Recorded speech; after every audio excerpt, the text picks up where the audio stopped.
gente começar a nossa pauta de hoje, eu queria parabenizar nosso grande amigo, maravilhoso, Rui Reis, que fez aniversário ontem. Parabéns, Rui, que Deus abençoe você, Rui Reis. O nome dele parece um trava-língua.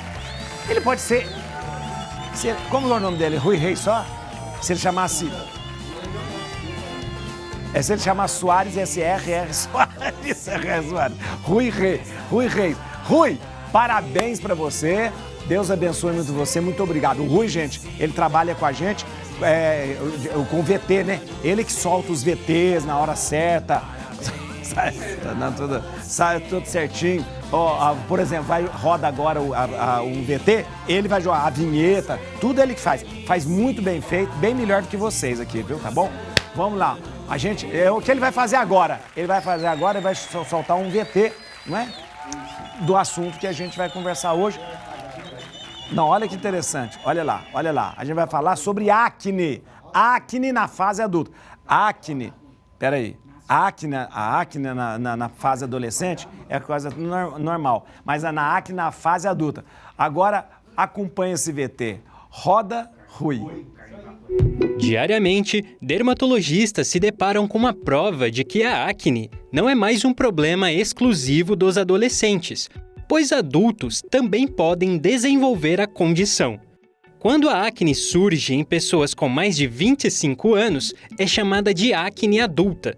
Também costuma ser chamada de acne da mulher adulta, por geralmente surgir mais em mulheres. Diferente da acne adolescente, que ocorre na zona T do rosto, a testa, o nariz e o queixo, a adulta atinge a zona U, a mandíbula, o queixo e o pescoço, além do peito e a região superior das costas. Em outras palavras, a acne em adulto está em alta, e se você ainda sofre com espinhas muito tempo depois da adolescência, saiba que não precisa se desesperar. Confira o nosso papo hoje no Bendita Hora para saber mais sobre as causas e os tipos de tratamentos. Nós vamos conversar agora sobre acne na fase adulta, acne adulta, né? Com a doutora Renata Castilho. Ela é dermatologista, dentre tantos compromissos que ela tem, ela conseguiu arrumar um tempinho para conversar com a gente. Ela está online nesse momento. Eu recebo aqui na Rede Vida. Seja bem-vinda, doutora Renata. Muito obrigado por estar conosco. Seja bem-vinda aqui na Rede Vida. Muito obrigada, é um prazer estar aqui e poder contribuir com o programa. Olha, já vou perguntar para a senhora já. Acne é a famosa espinha? Quando a gente fala, eu tô com espinha, é isso que a gente chama de acne? Isso, padre. Então, a espinha, né, que as pessoas falam, é o nome popular da acne, que é uma doença, né? Então, a acne é uma doença multifatorial, não tem uma causa única e as pessoas chamam popularmente de espinha. Tá. Mas desde aquele medãozinho, aquele cravinho, já seria um estágio inicial de acne também. A senhora, eu acho que a senhora acompanhou o VT que a gente mostrou, falou sobre a questão da acne na adolescência, nessa zona T, nessa região. Agora, o nosso assunto é sobre acne na fase adulta, nos adultos. O que causa essa questão da acne na pessoa adulta? Exatamente. Então, a gente chama de acne da mulher adulta, que é aquela acne que persiste após a adolescência, né? E é uma acne que tem um caráter hormonal um pouco mais importante do que a acne na adolescência. Então, por isso que a gente fala que é uma acne mais hormonal. Ela aparece, como apareceu no VT, mais nessa região de terço inferior. Então, seria aqui a região da mandíbula, do queixo, a região do colo, que é onde a gente tem mais receptores hormonais. Por isso que ela costuma aparecer mais nessa região. Ela não é unicamente causada por ação dos hormônios, mas ela tem uma ação hormonal mais forte do que as outras acnes. Agora, então, normalmente... A senhora disse assim, acne da mulher adulta, porque ocorre mais em mulheres, não ocorre em homens também, mais adultos? Ela pode acontecer, mas essa acne da mulher adulta, que a gente chama, ela é como se fosse uma classificação mesmo por ter esse caráter hormonal. A acne que persiste no homem, ela pode acontecer também nessa fase adulta, mas aí ela não tem as mesmas características dessa acne que vai aparecer na mulher. No homem, ela vai aparecer mais no rosto todo, mais espalhada. Então, na mulher, é que ela tem essa característica bem específica de ser concentrada ali no terço inferior. Quando a gente fala da acne do adolescente, a gente sabe que isso passa. Até os pais falar, isso é uma fase da sua vida, vai passar, daqui a pouco passa e tal, aquela coisa toda. Agora, a questão da acne na pessoa adulta não passou. Ela vai continuar sempre essa acne? Então, por isso que tem que ser tratada, a gente tem que intervir sim, porque na verdade ela vai persistir por muito tempo.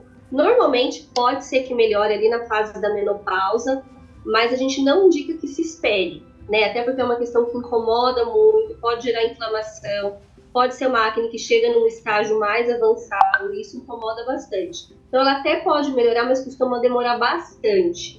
E mesmo nos casos quando é adolescência, a gente também não costuma falar para esperar, né? A acne é uma doença, então assim, ela não deve ser considerada só uma questão estética, ela é uma doença, a gente está falando realmente de uma condição clínica, então a gente tem que intervir porque pode trazer consequências, como por exemplo as cicatrizes, né? Que depois são tão difíceis de ser tratadas. Nossa, eu tive a espinha demais na adolescência. Eu tinha espinha que não acabava, mas ainda tenho, eu fiquei com umas pequenas cicatrizes aqui. Agora, deixa eu perguntar uma coisa para a senhora, doutora. Qual que é o tratamento da acne da fase adulta? E é diferente do tratamento também para a acne da adolescência? Sim, é diferente. Na verdade, na adolescência, a gente costuma entrar com, dependendo do estágio, claro, né? Primeiro a gente começa com os tratamentos tópicos, então a higienização da pele, porque tem que ter uma pele sempre limpinha para não ter um acúmulo de sebo. Depois a gente pode entrar com os tópicos, né? Então desde ácidos até alguns tratamentos como antibióticos tópicos e os tratamentos via oral também, então antibióticos ou o famoso Roacutan, né? Que é a isotretinoína. Na fase na acne da mulher adulta ou na acne adulta, como ela tem uma questão mais hormonal, uma questão hormonal mais importante, então a gente tem que primeiro fazer todo o perfil hormonal dessa mulher, então fazer os exames para verificar como é que está isso, e depois também tratar com antiandrogênicos, que são substâncias que vão diminuir essa ação hormonal ali nessa região onde tem mais receptores de hormônio. Que claro que os outros tratamentos também podem ser feitos concomitantemente, mas o principal seria esse tratamento mesmo. É interessante, a senhora falou, há um tratamento que diminui a incidência do hormônio na região que aparece as espinhas? Na verdade, ele vai diminuir como um todo a ação desses hormônios androgênicos. Porém, como aqui tem mais receptor para esses hormônios, que é por isso que aparece mais acne ali, ele vai ter um efeito maior nessa região. Então, vai parar um pouco de aparecer aquela quantidade de acne ali, de lesões inflamatórias nessa região. A gente pode também usar outros tratamentos, né? A própria isotretinoína, que é usada, né, na adolescência, pode ser usada também, mas ela não é a primeira escolha. Olha, interessante. Aqui, doutora, deixa eu perguntar uma coisa para a senhora. A questão se não tratar a acne, se não tratar essa acne da fase, ela pode trazer alguma complicação maior? Pode. Então, assim, a gente tem os níveis de acne, né? Então, desde uma acne estágio 1, que é aqueles cravinhos, uma acne estágio 2, 3, até o estágio 4, que são aquelas que têm realmente umas pápulas, né? Muito fortes. Sim. Pode levar para uma inflamação sistêmica, né? Então, pode ter uma repercussão clínica, sim. Tem casos de paciente que, às vezes, precisa até ser internado por conta de acne. Claro que são casos raros. Sim. E as cicatrizes, né? Então, hoje, por exemplo, eu atendo muitos pacientes que falam: nossa, doutora, por que eu não tratei na adolescência? Porque olha o tanto de cicatriz que hoje eu tenho, vem para tratar cicatrizes. Então, por isso que eu falo que o quanto antes tratar é melhor, porque aí a gente não tem essas sequelas de ficar com a pele toda marcada, né? Ô, doutora, e a questão da foliculite? Foliculite é uma outra coisa também que dá nessa região do pescoço, que é meio parecido com umas espinhazinhas também, não é? A foliculite, ela é parecida com a acne, mas elas são coisas diferentes. Então, a foliculite, ela é a inflamação do folículo piloso. Tá. Então, ela acontece nas unidades foliculares, né? Então, pode aparecer, por exemplo, foliculite do couro cabeludo, foliculite da barba, pode aparecer foliculite aqui na região do tórax, né? Onde tem essa unidade pilosebácea. Elas são parecidas, muitas vezes pode até ser confundidas, mas elas têm origens diferentes. A foliculite, por exemplo, não tem a ação hormonal que a acne tem, não tem a ação genética que a acne tem.